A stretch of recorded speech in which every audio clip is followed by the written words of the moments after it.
This is the beginning of a process I hope we can continue. I guess we'd really love to hear some of the things that you've talked about. If any of you are willing to share the sorts of things that you discussed amongst yourselves. We've got two roving mics, Judy and Elaine. So if anyone wants to tell us, and we'd love to hear it, and Fethiye may comment to those as well. Would anyone like to share what? I think in my group, we actually were referring to the stolen generation in regards to the Aborigines.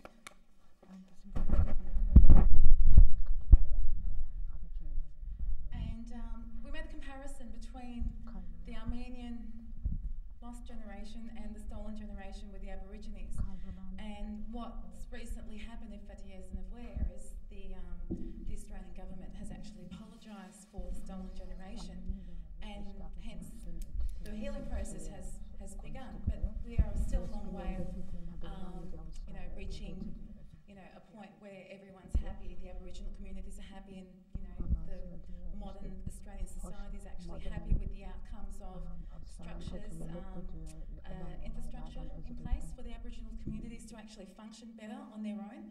And I suppose the same thing has happened to a lot of Armenians who have been lost in the way that Fethiye's grandmother was lost. So that's another stolen generation which in turn does need to be addressed, and then the healing process can begin then, and maybe that can set a precedence for the Turkish government to accept that it did actually happen, even though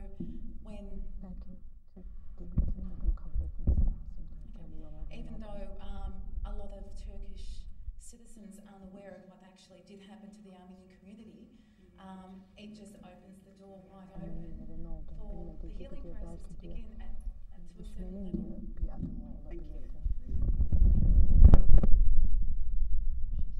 Do you want to say anything, Fethiye? Yok, kesinlikle katılıyorum. Yani bunlara söyleyecek hiçbir laf yok. Evet. There isn't anything that I could add to that. Thank you. Anyone else want to share what? There's a person right back there, Elaine. If you want to, Elaine, do you want to take the mic to that lady right in the middle there?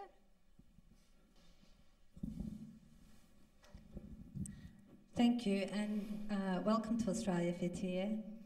In our group, we had a Kurdish person, Turkish, we had Assyrian, half Armenian, half Assyrian, and Alevi as well. In our group, what we spoke about was, it was very intriguing to hear Fethiye talk about how she got to realise, or she looked with a different perspective to life once she realised that her grandmother was from an Armenian background. And to me, personally as well, and I thought, I sort of thought about those people who are from one race, one religion background, who only know that, and they don't know any different. Maybe we need to speak out more. Maybe we need to accept one another more instead of being in competition, so to say, or in challenging one another. To accept our sorrows and our massacres, our history. The community needs to maybe come together and accept one another before we can ask the state to accept that. Because we don't. Even in Australia, when we look at different communities, whether you're from a Turkish Armenian community, whether you're from a Turkish Assyrian community that's coming back, going to Anatolia, whether you're from a Kurdish community, Alevi community, Islamic community, we don't accept one another. We're always trying to find something to compete, or maybe my sorrows or my pain is worse than yours, my massacre was worse than yours, or we had wrongdoing, more than you, from one group. So we're always, I don't know if it's the system is wanting us to believe in that, or if the system's pushing that through, we're always challenging or competing about our pain and our sorrows. I think the community needs to come together and accept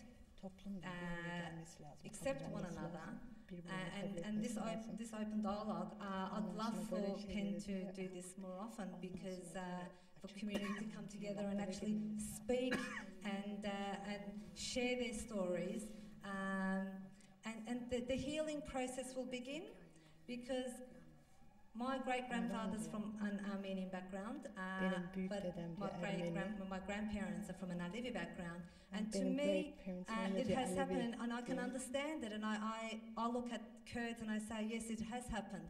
I look at Armenians and I can accept that it's happened. I look at the Assyrians, the Pontians, and the Alevis, and all those minorities, and I can accept all that, because I've known all my life that wrongdoings have been done to my community. It's those communities that haven't had any of that, and they've only known to be Turkish, they've only known to be Muslim, and that everything is blossom in their backyard. It's those communities I think we need to reach. I think that's what we sort of decided. Thank you. Challenge is open for us to reach out. Can I add a few things? Can I just see, was there anyone else that had their hand up before that I missed out on? John, please. Just one clarification for the whole groups. When Fethiye was mentioning the Turkish word yüzleşme, it's a combination of 3 English words. You need to think. The interpreter said it as facing off, to face off, which is correct, but also includes element facing off, confront, and reconciliation. It's combination of these 3 together within itself. That's only to add a correction to everyone so that they can understand. My other things, difficulty, I'm from the Assyrian background, and also lived similar story. I know the story where her grandmother, my hometown is only about 80 kilometers far away from her grandmother. But yes, anyhow, another thing, for us, the victim of this genocide, it's lived with us many generations, and we want to reconcile, we want to get the thing, but the fear is the government still want to continue to deny it until now. But we'll leave the political aside, but it will be more harder for Fethiye, being victim of the part of the group, the victim of the genocide, plus the other half of the victimized. And the fight, the struggle within her inner is even harder than ourselves. We live with her, and the good thing is that she managed to gain the correctness within herself, and she's trying to show to the government or in other way, or to the other oppressive people that yes, we need to come to our terms, we need to come. This is very hard for her. I congratulate her. I really thank you. Thank you, John. Thank you. Who else would like to share something about their conversation?